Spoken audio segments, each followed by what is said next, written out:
Xahiş edirəm, təqdim edeyim. Adım Abbasov Şakir Zəkullaoğlu. Abbasov Şakir Zəkullaoğlu. Şakir müəllim, biz sizə öncədən danışdıq, tanış olduq. Çox maraqlı özünüzü təqdim elədiniz bizə.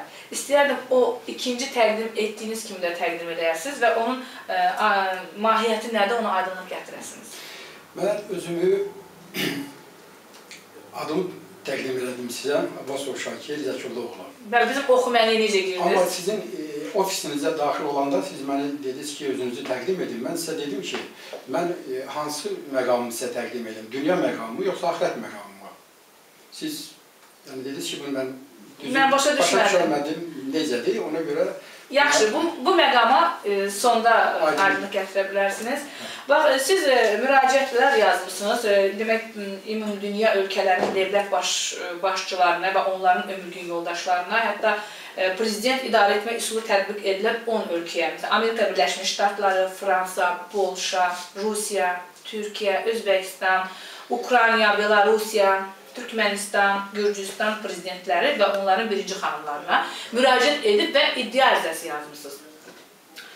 Mən belə düşünərdim ki, siz bizə bir çox aydınlıqlar da gətirəsiniz nəyə? Mənim sizə birinci sualım olacaq ki, Qədr gecəsinin mahiyyətini bizə açıqlayasınız. Siz çünki çox dini kəlamlardan bizə açıqlamalar verdiniz məndən müsahibədən öncə və mən istərdim tamaşaçılarımıza da onları bəlli edək, onlara aydınlıq gətirək. Birinci sualım budur, Qədr gecəsinin mahiyyətinin açıqlanmasını bizə deyə bilərsinizmi? Qədr gecəsinin mahiyyətinin açıqlanmasından öncə mən əsas məqamı istərdim bəlli edəyəm, yəni dünya ictimaiyyətinə bəlli etmək istərdim. Mən sizin ofisinizə adi Azərbaycan Respublikasının adi bir vətəndaşı kimi daxil olub, amma ofisinizi isə dünya və axirətin rəhbəri, sahibi, bütün aləmlərin və alimlərin pərverdigarı, Allahın yetişdirdiyi bəndəsi olaraq tərk edə bilərəm. Sadəcə olaraq bunu dərk etmək, yəni bir-birinizi, tərəf müqabilinizi başa düşmək sizdən istənilir. Qədr gecəsinin mahiyyəti.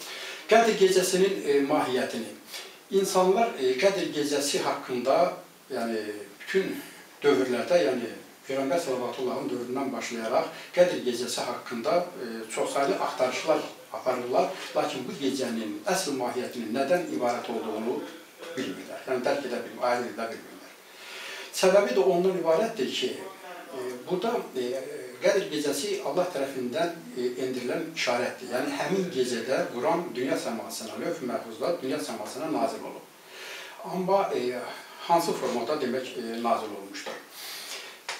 Qədr gecəsi özü ümumiyyətlə Ramazan ayında nazil olubdur və vurğulanıbdır ki, Quran-ı Kərimdə də vurğulanıb ki, bu Ramazan ayının 19-una, 21-nə, 23-nə, 25-nə, 27-sinə təsadüf edir. Qədr gecəsini Ramazan ayında axtarmaq sadəlövhlük olardı. Çünki Ramazan ayı ilin ayları içərisində gəzən aydır. Yəni, hər bir ayında gəzir. Hər bir ayında gəzir. Ona görə onda axtarmaq sadəlövhlük olardı. Amma il, yəni miladi təqvimi ilə olan ilimiz 366 gündür. 366 günün içərisində Qədr gecəsini tapsaq, demək Ramazan ayında da o Qədr gecəsini tapmış olarıq.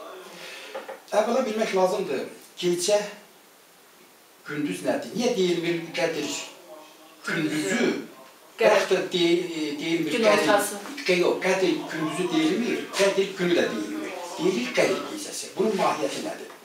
Buna açıqlamanı gətirirəm ki, gecələr qadınlara işarətdir. Gecələr qadınlar deməkdir. Çünki Allah Teala Quranda da buyurur ki, qadınlar sizin örtüyünüzdür. Gecələr qadınlara işarətdir. Gündüzlər isə kişilərə işarətdir. Gündüzlər kişilər deməkdir. Demək, gecə yalnız qadınların simasında. Siması deməkdir. Gecələr qadınlar nəzərdə tutulur. Qədr gecəsi, yəni qadınların simasıdır. Qədr gecəsi yox. Ümumiyyətlə, ilin gecələri, 366 günü, 366 dənə elədir ki, qadınlar deməkdir. Aydındırmı? Gündüzləri isə kişilər deməkdir. gündüzlə gecənin birləşməsi günü əmələ gətirdiyi kimi, qadınla kişinin də vəhdəti birləşməsi ailəni əmələ gətirir. Yəni, elə deyək ki, 366 ailədir. Aydındır. Bu gecələr hamısı, yəni qışda gecələr uzun, gündüzlər isə qısa olur. Yəni, məna gəlir ki, burada fərqlidirlər hamısı, bir-birindən fərqlidirlər. Necə ki, qadınlar bir-birindən fərqlidirlər. Amma bu 366 gecənin içərisində bir gecə var ki, orada gecə ilə gündüz bərabərləşir. Bu nə deməkdir? Gecə ilə gündüz bərabərləşir. Qışın dekabr ayının 21-dən 22-sinə keçən gecə, demək, gecə ilə gündüz bərabərləşir. Yəni, günün 12 saatını gecə alır, 12 saatını gündüz alır. Qalanlarında isə hamısı demək fərqli olur. Demək, kişilərlə qadınların bərabər... Hamı kişilərin yox. Gecə həmin o dekabrın 21-dən 22-sinə keçən gecə kişinin bədən fiqurası ilə qadının bədən fiqurası quruluşu bir-birinə bərabər, paralel vücud alır. Eyni vücud. Eyni vücud alır. Aydındır bu. Başa düşdüm. Aydındır. Bu da nəyə görə indirilib Allah dərgahından? Çünki əgər mən desəm ki, ahirətdə insanlar, misal üçün, dünyəvi bədənlərində olacaq. Yəni, bütün xanımlar dünyəvi bədənlərində olacaqlar.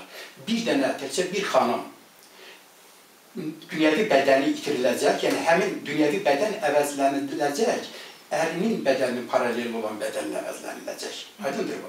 Mən bunu desəm, bunu misal üçün, çox alimlər, yəni bizi eşidən, bizi baxan alimlər, sonra ziyalılar, müxtəlif xadimlər, yəni bütün sferadan olan alimlər, bunlar deyərlər ki, sən nə bilirsən ki, misal üçün, ahirətdə belə bir cür olacaq. Bu nöqteyi nəzərdən də Allah Taala gecəli ilə gündüzün, demək, o toqquşma, hansı ki, bir-birinə keçid dövrləri ki var da, orada paralellik yaranır. Aydındır. Həmin gecə ən şərafətli gecədir. O gecə olduğuna görə yox. Allah özü həmin surətdə, o bərabərləşən, həmin o, hansı ki, o gündüzün paraleli olan surət ki alır, o Allah Taala özü orada qərar tutur. Həmin gündüzü təmsil edən kişi Pərverdigar kreslosunda əyləşir və həmin o qadın ki, gecə var, o Allah Taala özü həmin qadının simasında, dünyəvi bədənlərini bədən paralel əvəzlənan xanım simasında, yəni paralel vücudlu olurlar. O da Pərverdigar, Allah özü qərar tutur orada və Pərverdigar kreslosunda əyləşir. Yəni, ahirəti idarə eləyəcək iki ali şəxs, Pərverdigarə. Pərverdigar Allahın yetişdirdiyi bəndəsidir, hansı ki, hələ insan yaradılışından öncə Allah Taala mələklərə dedi ki, mən bir bəşər yaradacağam, mən yer üzündə bir xəlifə canişin yaradacağam. Həmin o işarət ediləndir. Mən deyirəm ki, həmin o işarət edilən şəxs mənəm. Çox maraqlıdır. Gözəllik 10-dur, 9-u dondur. Bax, bu kəlamın mahiyyətini necə açıqlaya bilərsiniz? Niyə gözəllik 10-dur, 11 deyil? Aydındır. Bunu ona görə 10-dur, 11 deyil, ona görə deyirəm ki, 10 rəqəmi həm ədədlə göstərilə bilər, həm də faizlə göstərilə bilər. Tutaq ki, 100%-i 10 yerə böləndə, 10 dənə 10-luq, hər biri 10 olmaqla eləyir 100%. Amma 100-i görün, 11-ə böləndə tam rəqəm almaq olur. Aydındır mı? Ona görə, çünki məqsəd budur. Qaldı ki, gözəllik 10-dur, 9-u dondur. İnsanlar bunu tam dərk edə bilməmişlər bu hikmətli kəlamı. Mən onu ATV verilişlərində də qulaq asmışam. Yəni bu məsələ ATV-nin səhər verilişində qulaq asmışam bu qada. Gözəllik 10-dur, 9-u dondur məsələsi münasibət məsələsi. Yəni çox adamlar bunu aydınlaşdırırlar ki, gözəllik 10-dur, 9-u dondur. Bunu aydınlıq gətirirlər ki, bəs belə də yəni çoxu yəni gözəllik, insanı gözəlləşdirən 9 əlamət onun geyimidir, bir əlamət də onun özünün gözəlliyi. Əslində elə deyil. Əslində elə deyil. Təsəvvür, bunun əsl mahiyyəti nədir? Allah tərəfindən bu endirilən kəlamı, baxmayaraq ki, belə kəlamlar, məsələn, atalar sözü kimi tarixə düşüb, insanlar tərəfindən qavranılır.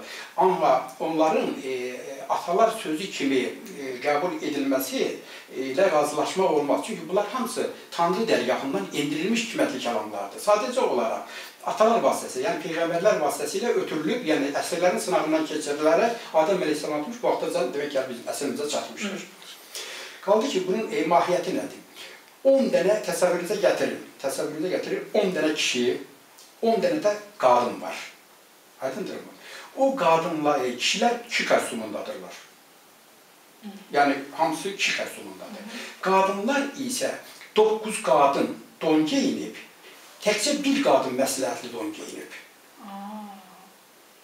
Bax, indi özünüzə sual verin. Məsləhətli don geyin olar. Bax, sual, nəyə görə məsləhətli don geyin olar? Bax, gözəllik 10-dur, 9-u dondur. Yəni, burada Allah təala işarət verir ki, gözəllik 10-dur, 9-u dondur. 9 dənə xanım geyindi adi donlar. Ancaq bir xanım məsləhətli don geyinir. Və yaxud da ikinci variantında 10 dənə kişi kostyumlarındadır, yəni həmin kişilər kostyumlarındadır.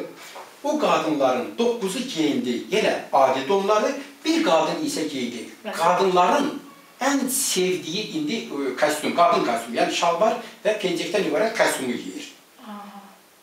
Gözəllik 10-dur, 9'u don geyindi. Amma bir qadın isə təkcə şalvar və pencəyə geyindi. Demək, bu onu açıqlayır.